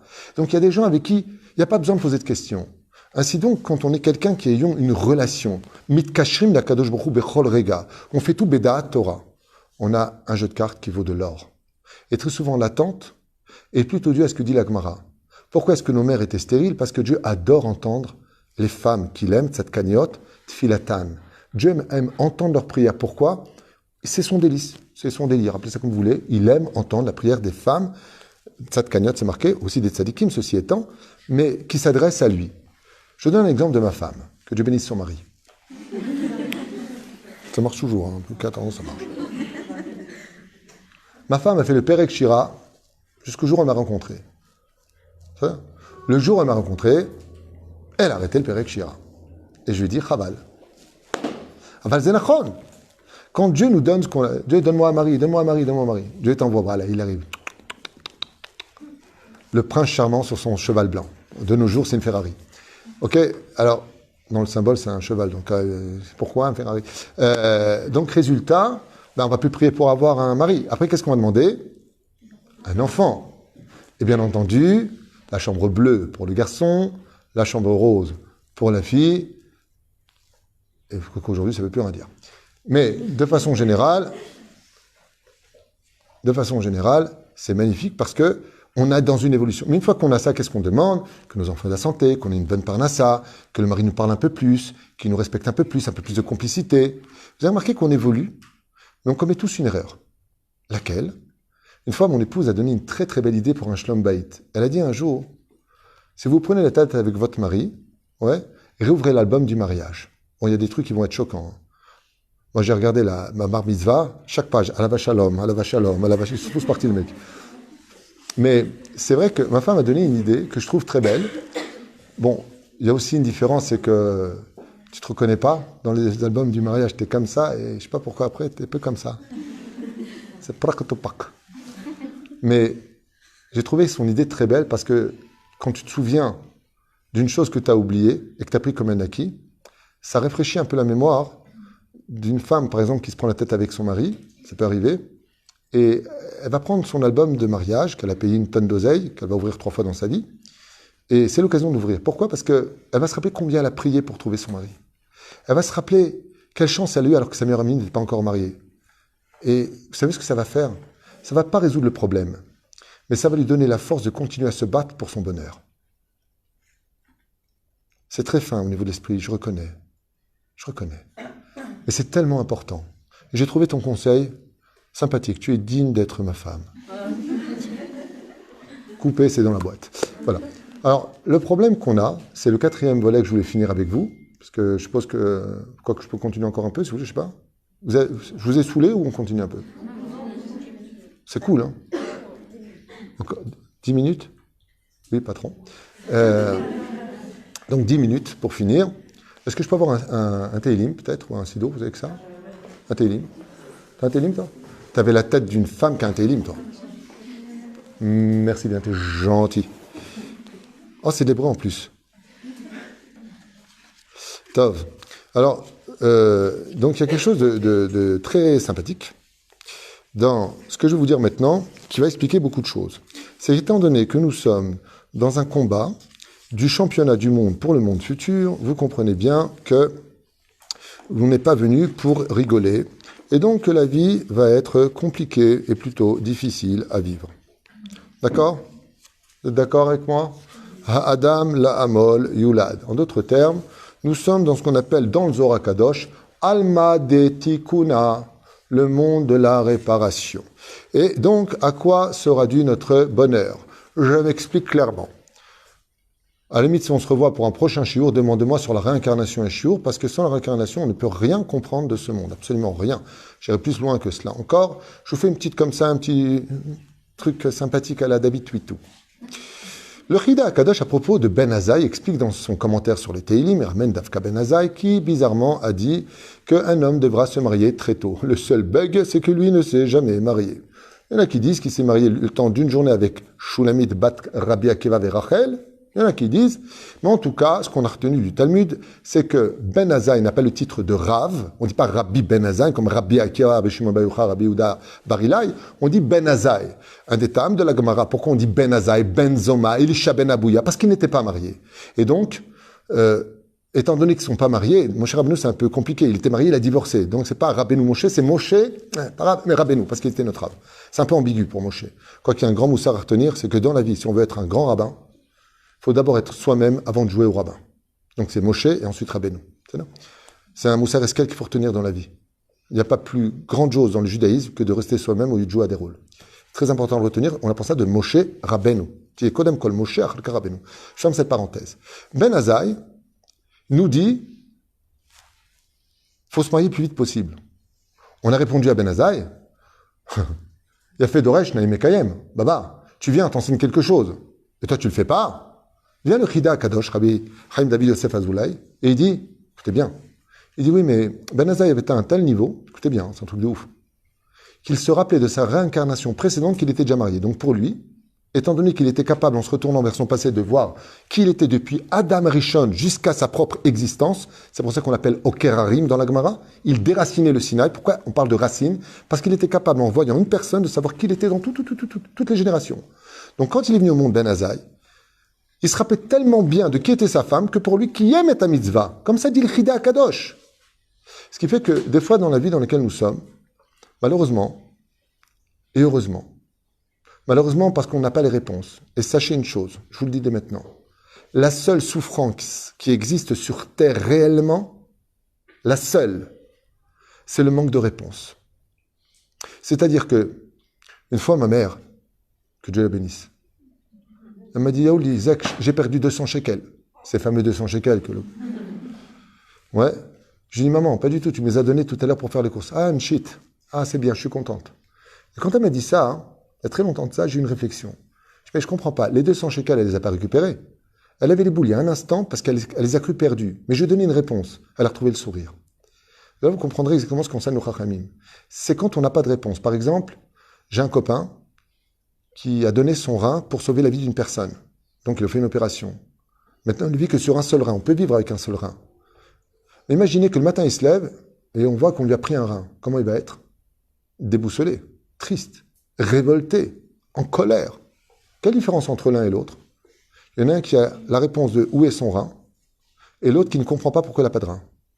En d'autres termes, quand on nous prend quelque chose ou quand il nous arrive quelque chose, eh bien, ce qui nous met en colère, c'est le manque de réponse. C'est passé une très belle histoire avec un homme, c'est une histoire que tu m'avais racontée à l'époque, parce que tous les vendredis soirs, c'est ma femme le soir qui me raconte, toute la semaine c'est moi et le vendredi soir c'est elle. Je m'allonge, je me fais, voilà, il y a marqué comme ça. Il m'a raconté une histoire un jour, donc tout à ton honneur, femme, que le Seigneur soit avec toi. Et donc, elle m'a raconté une histoire qui était très belle. C'est l'histoire d'un homme, tu me reprends si je dis un petit peu plus ou moins, je ne me rappelle plus, mais plus ou moins, c'est un homme qui ne comprenait pas pourquoi, avec ses 5 enfants, il était si pauvre que ça et qu'il ne finissait pas le mois déjà à la première semaine du mois. C'est un peu compliqué. Si la première semaine, tu n'arrives pas à finir le mois, il te reste juste 3 semaines à galérer. Donc, résultat, il était très très malheureux et pourtant, il était shomer Shabbat, shomer mitzvot et ne comprenait pas que depuis qu'il avait fait tchouva, sa vie n'a jamais autant chuté financièrement. Et un jour, désespéré, il est parti sur la tombe de son père. Et il a commencé à taper sur la tombe de son père. Papa, aide-moi, t'es dans le ciel, débloque-moi mon mazal. Et il a tellement pleuré qu'il s'en est évanoui sur la tombe de son père.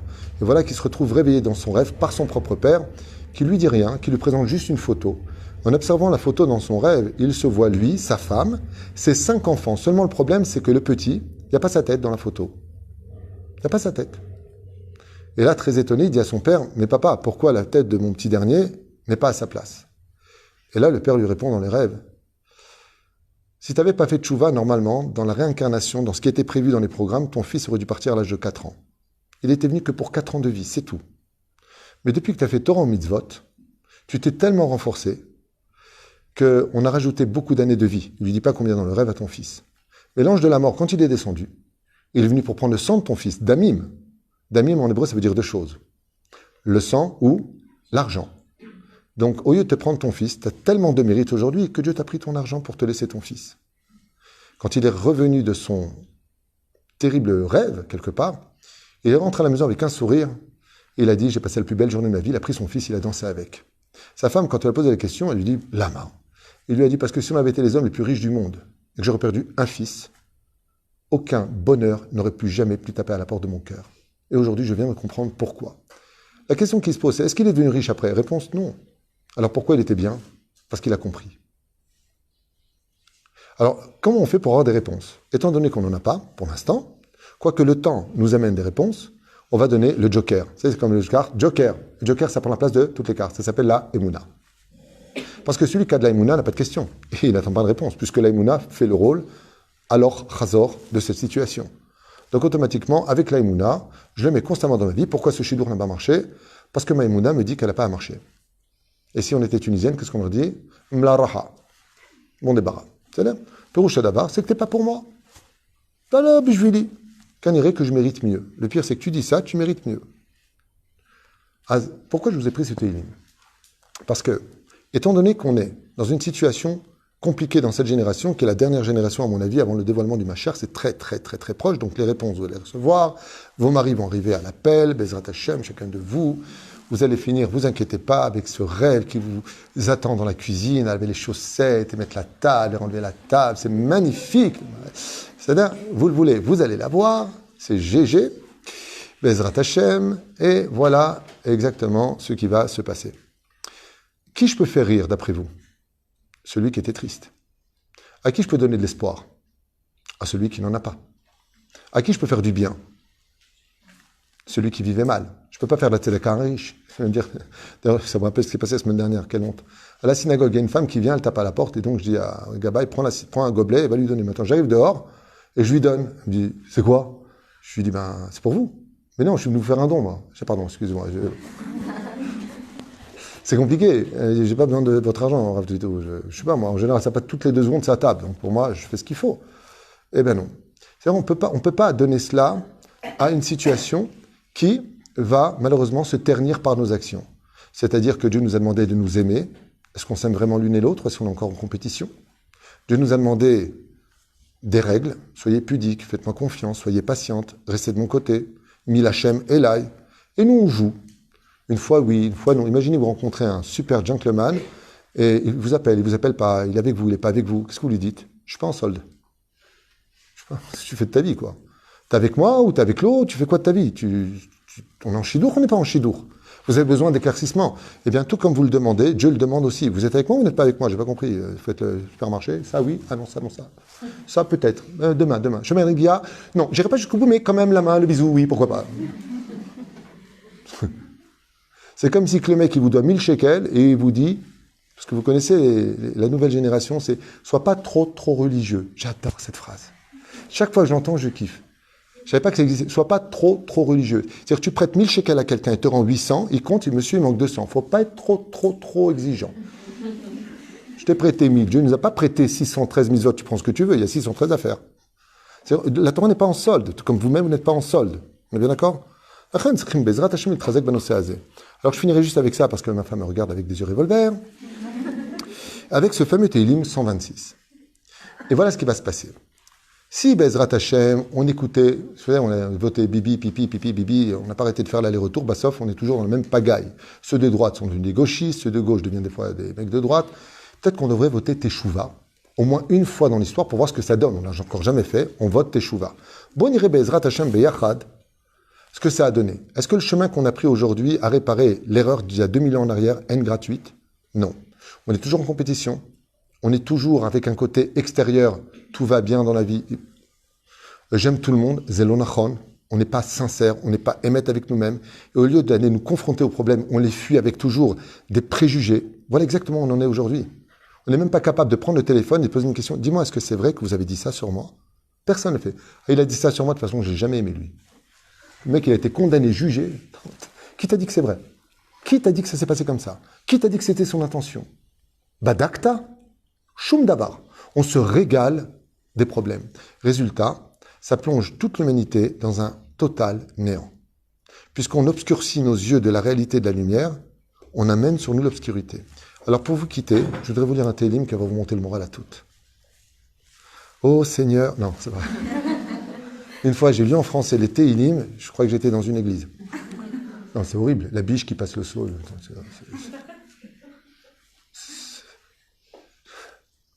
Ma femme m'a parlé, je dis oui, ma sœur. Top. En hébreu, mais maître, l'hébreu, c'est pas... L'hébreu a une âme, le français, non, c'est bien, hein. Au chantre de David. Et le Seigneur s'adresse à ça. Top. Il est marqué comme ça. Dans le 126e Téhilim, qui parle de la fin des temps. Il y a ce qu'on appelle les opposés complémentaires, et on ne peut jouir de la lumière que quand on a connu l'obscurité. On ne peut demander que toute gratitude à Dieu quand on retrouve la santé, mais pour cela, il faut avoir été malade. Étant donné qu'on n'a pas été capable de dévoiler Dieu comme on aurait dû le faire avec les commandements qui nous ont été donnés comme un guide de la vie, alors malheureusement, l'homme est emmené là où il veut aller. Molechin et Adam les filles eretzonatav. L'homme est emmené là où il veut aller. Tu veux pas y aller, Dieu t'emmène pas. C'est-à-dire, Yofi, Chazak ou Bakbouk. Shir Ma'alot, viendra le moment de la Géoula, de chantre du roi David. Beshuv Hashem et Shivat Sion. Quand Akadosh Baruch Hu Bezrat Hashem reviendra sur la montagne de Sion. C'est horrible, Sion. Aïnou kecholmim. Nous étions comme des rêveurs. C'est le cours de ce soir. Je rêve d'une belle vie. Aïnou kecholmim. C'est en d'autres termes, celui qui demande un bel avenir, dans les Téhilim, pour ceux qui veulent approfondir les dires du roi David, c'est un rêveur. Aïnou kecholmim. Je rêve de... Dieu veut un monde de réalité. Les rêves, c'est fait pour les anges, sans corps. Nous, on vit dans un monde de réalité. Je fais une petite parenthèse qui est arrivée il y a 2 semaines au bureau. J'ai une fille qui vient me voir, elle me dit « Je veux me marier ». Je dis « Ouais, d'accord ». Elle me dit « Non mais Rav Tutu, vraiment c'est urgent ». Bien sûr, elle m'a pris pour le cotel. Alors elle me dit « Voilà, qu'est-ce que vous allez me proposer ?» Je vais sortir le catalogue. Puis je la regarde comme ça et je lui dis « Vous voulez quel genre de garçon ?» Alors écoutez, il faut qu'il soit quand même très religieux, intellectuel, je ne pourrais pas aussi, non, je ne pourrais pas. Il faut qu'il ait beaucoup de culture, qu'il soit bien posé, qu'il gagne bien sa vie. Par contre, j'ai besoin qu'il soit grand de taille, je ne me vois pas du tout. Elle me sort un mec que, même moi je serais une femme, je serais amoureuse. Elle m'a sorti un mec génial. Pieux, intelligent, baraqué, super situation, voiture, dernier portable à 6000 shekels. Et j'arrive comme ça et je lui dis, et vous avez quoi à vendre? Elle me regarde comme ça, je ne comprends pas la question. Je lui dis, c'est là que tout le problème. Je lui dis, pourquoi ce mec, il vous épouserait vous? Vous avez vu votre tronche? J'ai été dur. Non, c'est vrai, un énorme shaker. J'ai été dur avec elle. Je lui dis, pour qui vous prenez? Vous vivez la réalité? Je suis quand même quelqu'un de très gentil. Je lui dis, mais il va épouser un labrador, hein, il est très gentil aussi. Vous savez quel est le problème de ces personnes qui viennent me voir? J'espère qu'elle ne sera pas vexée de ce que je suis en train de faire devant une caméra. C'est que, non, mais elle a bien compris le message. Elle m'a dit, vous m'avez ouvert les yeux sur beaucoup de choses. Et c'est une fille qui rêvait, elle se voyait belle, Il faut se voir bien, mais soit aussi dans la réalité. Absolument, mais vis la réalité. C'est vrai que tu vas avoir des ambitions, mais dans le monde de réalité. Je vous donne un exemple concret. Tu as 25 shekels sur toi, tu t'arrêtes devant un restaurant. Tu vois les gens qui mangent.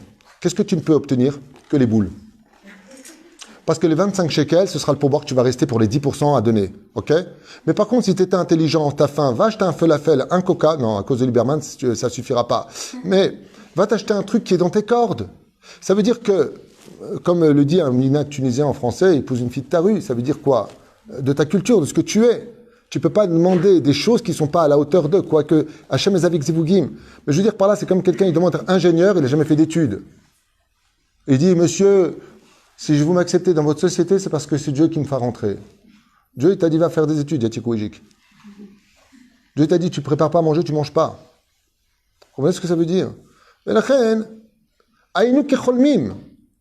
En réalité, Al-Pissot, ça s'adresse aux Juifs de la Galoute. Cholmim, Miprinat, parce qu'Eretzraël réveille les gens. C'est un pays où on vit dans la réalité ici. En Galoute, Miprinat, c'est pour ça qu'on était dans les nuages en Égypte, dans le désert. Aïnou Kecholmim. Alpi, Moussar, Chazal Omrim, Aïnou Kecholmim. Ce sont des gens qui font des projets à Dieu. Miprinat, Chalom. Et vient la réalité de ce monde. Et donc, je tourne la page, ça finit bien. Az Yemale Sechok Pinu, Ulshonenu Rina. Alors notre bouche se remplira d'un sourire d'une oreille à l'autre, ouais, et notre langue ne pourra plus parler si ce n'est qu'en chantant. En général, quand quelqu'un chante, qu'est-ce qu'on lui dit? Tu chantes, vous êtes vraiment naze.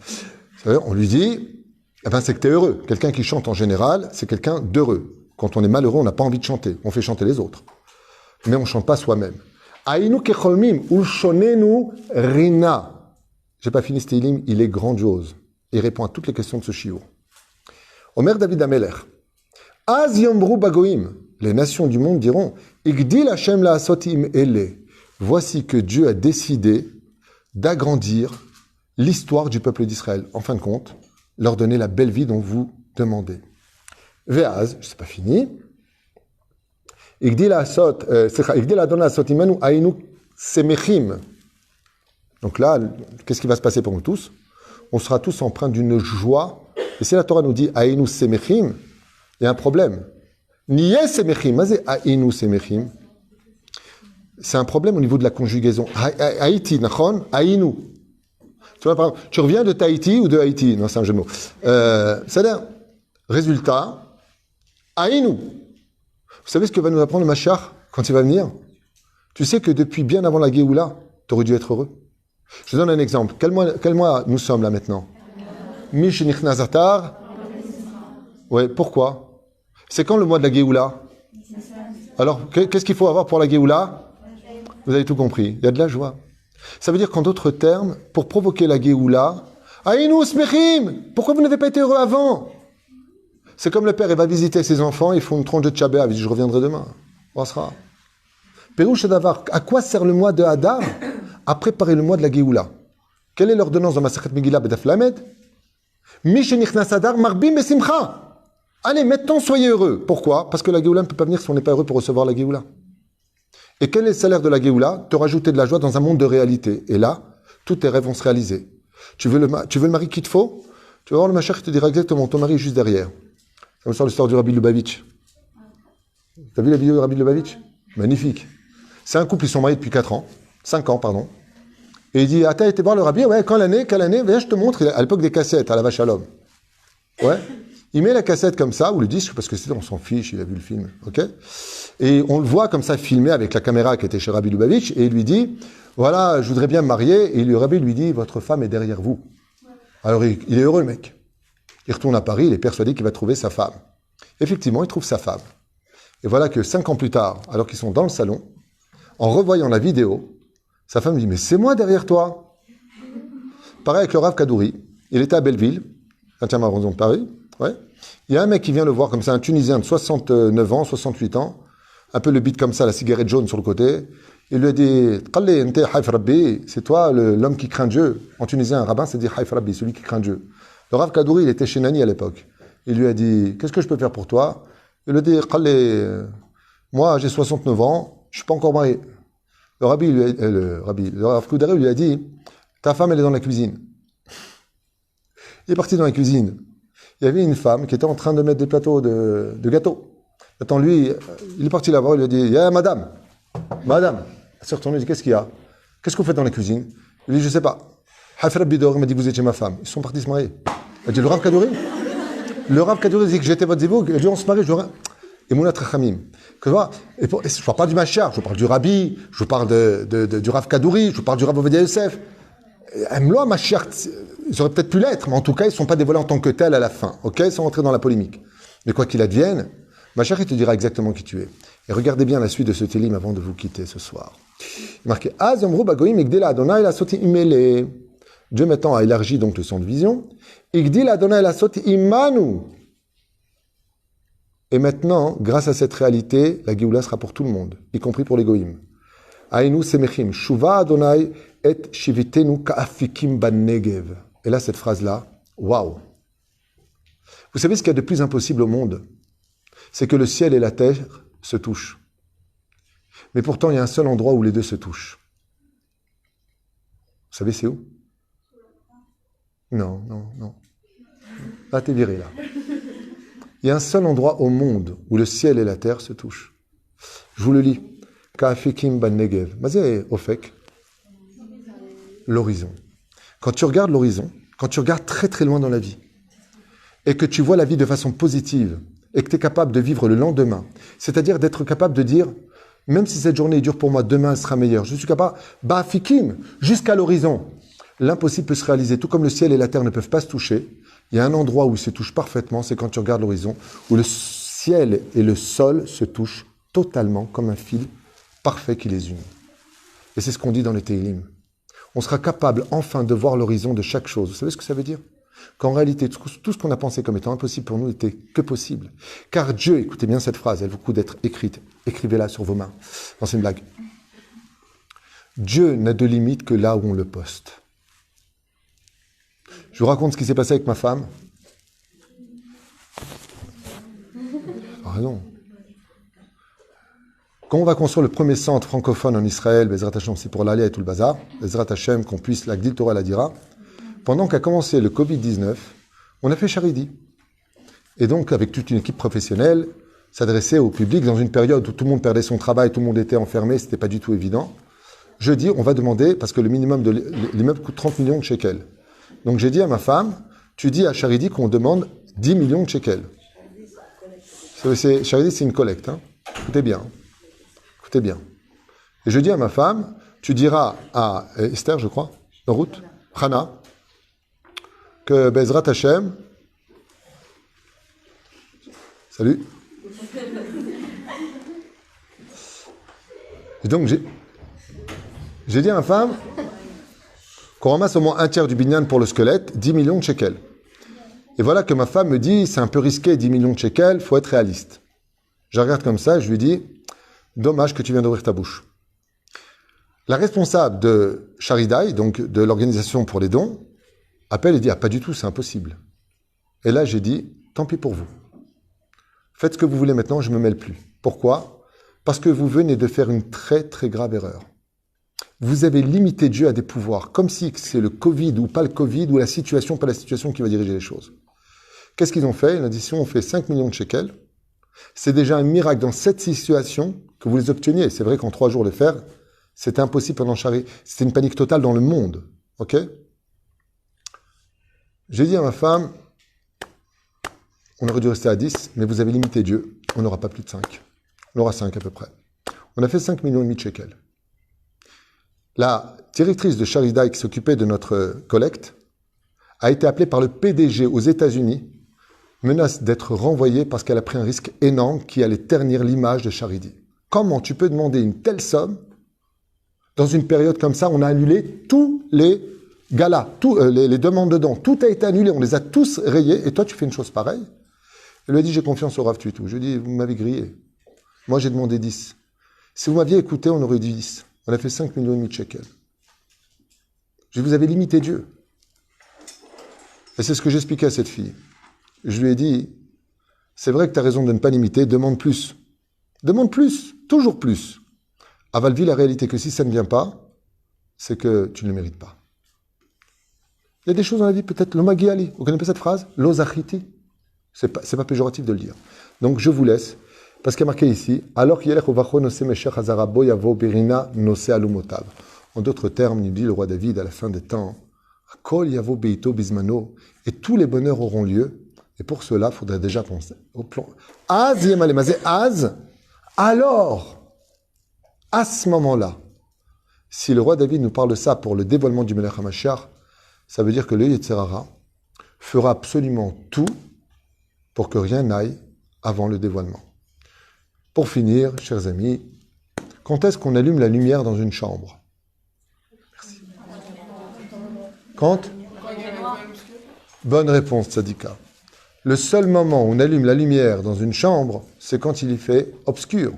Quand est-ce que viendra le Mashiach, qui a le nom de Oro Shel Melech HaMashiach, la lumière du Melech HaMashiach, quand est-ce qu'elle viendra?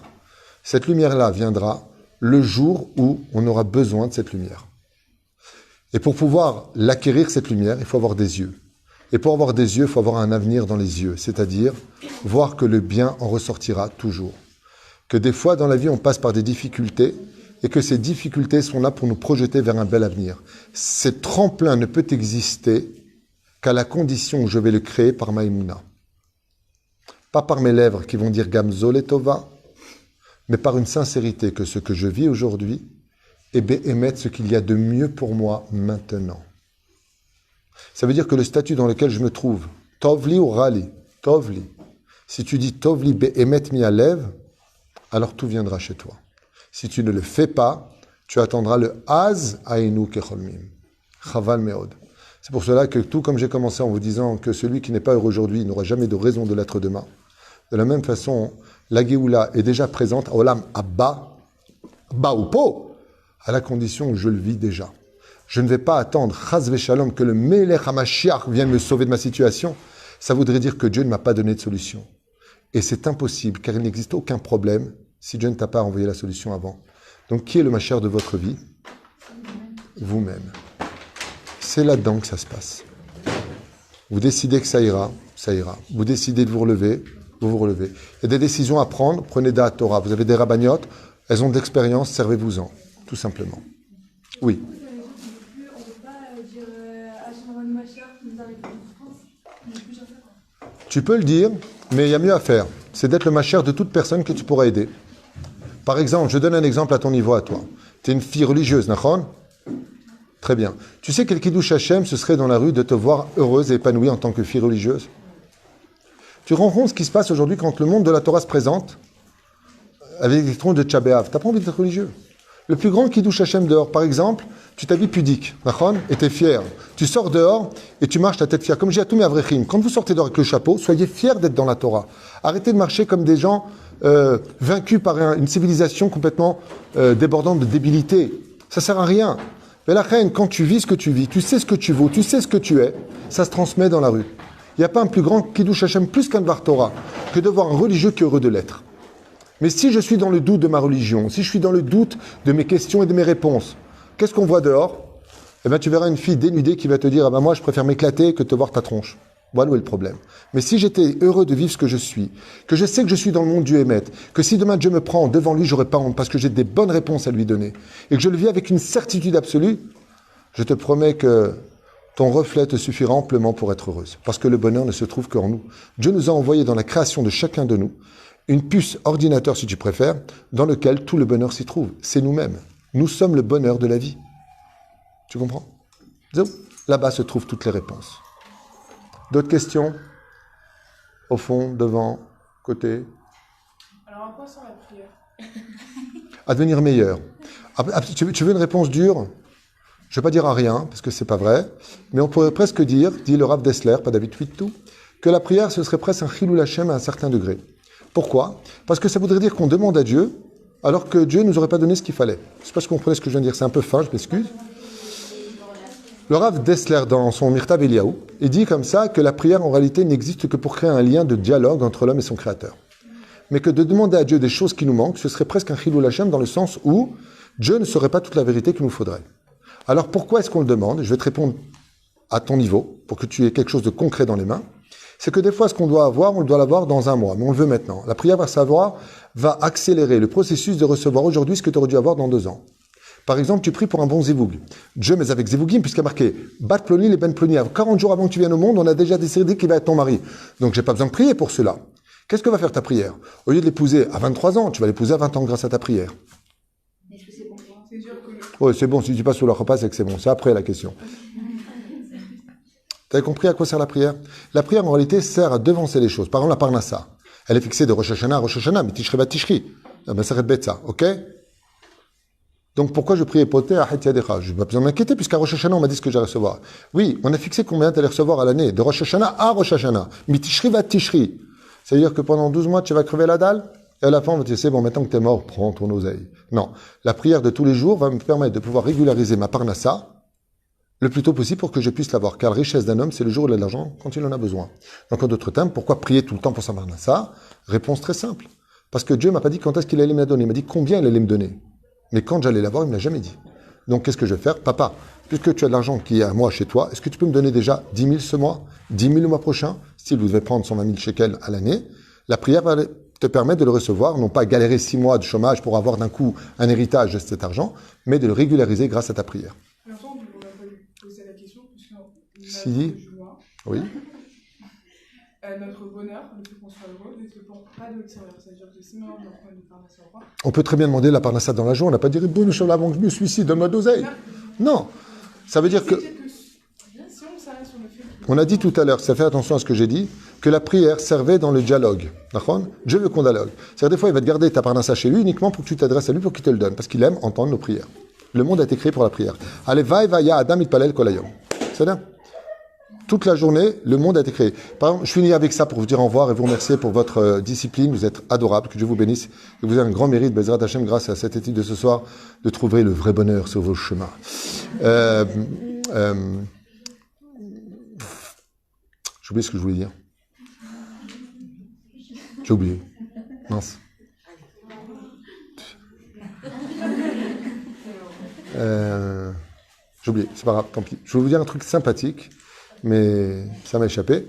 En tout cas, quoi qu'il advienne, Bezrat Hashem, d'abord Mechila ou Slicha avec Kapara, si vous avez vexé quelqu'un dans ce shiur pour X raison.